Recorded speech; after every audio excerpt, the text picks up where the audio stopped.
Bonjour et bienvenue, voici notre tour d'horizon économique, géopolitique, sanitaire et boursier. Nous sommes le vendredi 4 février et pour comprendre comment tourne la planète finance, et parfois on se demande, c'est sur la bourse au quotidien et nulle part ailleurs. L'épisode du jour s'intitulera « On a retrouvé 700 000 emplois en 2 mois aux États-Unis. Allez, on les aide à en trouver 1 million ?»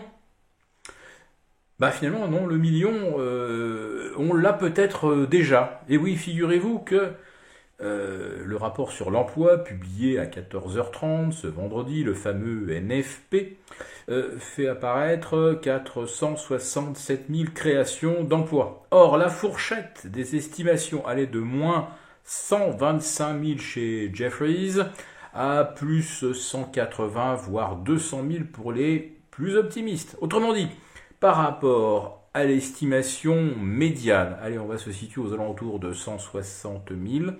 On a donc là 300 000 emplois de plus que ce qui était prévu, en tenant compte de l'hypothèse la plus favorable. Or, figurez-vous qu'on vient de retrouver également plus 300 000 emplois au mois de décembre et plus 400 000 au mois de novembre. Voilà, 4 et 3, 7 et 3, 10, le compte est bon. Aux États-Unis, on se retrouve avec 1 million d'emplois de plus que ce que l'on aurait dû observer avec le NFP de janvier publié cet après-midi. Alors évidemment, 1 million, c'est pas comme si on avait révisé de 100 ou 150 000. Non, là, ça frappe quand même les esprits et ça se solde donc par une nouvelle tension obligataire. Le rendement des T-bonds américains bondit vers 1,91%, on était à 1,83 hier. Nos OAT franchissent le cap des 0,60. Rappelez-vous qu'on était encore en territoire négatif en fin d'année 2021. On est donc maintenant à 0,6450. Ça fait 7 points de plus par rapport à la veille. Les Bunds affichent plus 6 points. Et qu'il s'agisse des Bunds ou des OAT, on en est à plus 25 points sur la semaine écoulée. Oui, donc on intègre effectivement une hypothèse de hausse de taux de 25 points probablement dès le début du mois de septembre. Mais globalement, quand on voit le renchérissement, ou plutôt le redressement de la courbe des taux depuis le début de l'année, on en est bien effectivement à 2 hausses de taux anticipées avant la fin de l'année de la part de la BCE. C'est donc en fait sans grande surprise qu'hier, la BCE a concédé que sa position et sa promesse de ne pas augmenter les taux jusqu'à la fin de l'année était absolument intenable.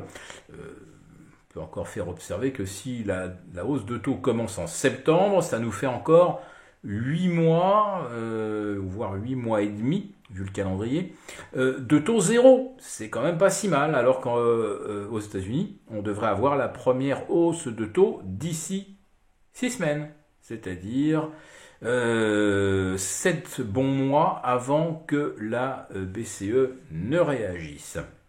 Bon, en tout cas, les anticipations, voilà, on est en train de les intégrer. Ce n'était pas fait jusqu'ici. On tablait sur 12 mois d'argent gratuit en Europe, on ne les aura pas. Donc ça commence à corriger un peu.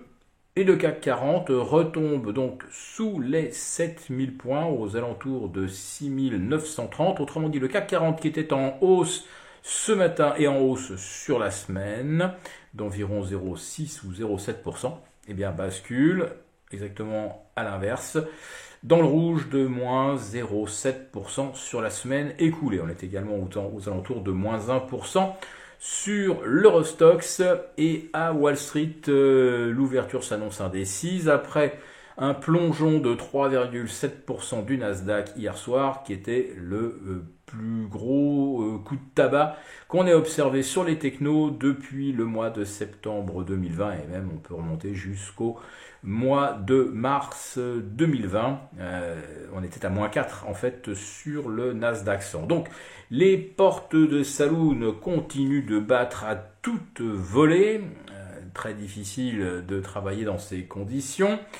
On assiste à des désintégrations phénoménales, moins 26 sur Meta Platform, sur des résultats et des perspectives jugées décevantes. On était encore à moins 20 sur Corian ce matin, avec la perspective d'une enquête, je pense que c'est France 2, qui n'épargnera pas Corian, ni Orpea, qui repère aujourd'hui 15%, qui teste un plus bas depuis fin décembre 2012, je crois, aux alentours de 33,50 €. On est à moins 60, je crois, depuis les plus hauts sur PayPal, sur Netflix. Voilà, ce sont là des niveaux de correction que l'on ne trouve que dans des marchés baissiers. Mais voyez-vous, avec un S&P qui se maintient au-dessus des 4500, ou pas loin, on est encore assez proche des sommets, et toujours avec des niveaux de valorisation qui excèdent de très loin ce qu'on pouvait observer au sommet de la bulle Internet en mars 2000. Voilà. Donc on voit surgir la volatilité de partout, mais pour l'instant les dégâts sur les indices sont relativement modérés. Mais quand on voit des chiffres de l'emploi révisés du simple au double, au triple d'un mois sur l'autre, on se demande quand même dans quel monde on vit et comment bâtir une stratégie quand des ajustements d'un mois sur l'autre peuvent aller, comme on dit, du simple au triple. Ça devient quand même très compliqué. Alors que certains préfèrent s'alléger pour s'épargner de mauvaises surprises, on peut le comprendre.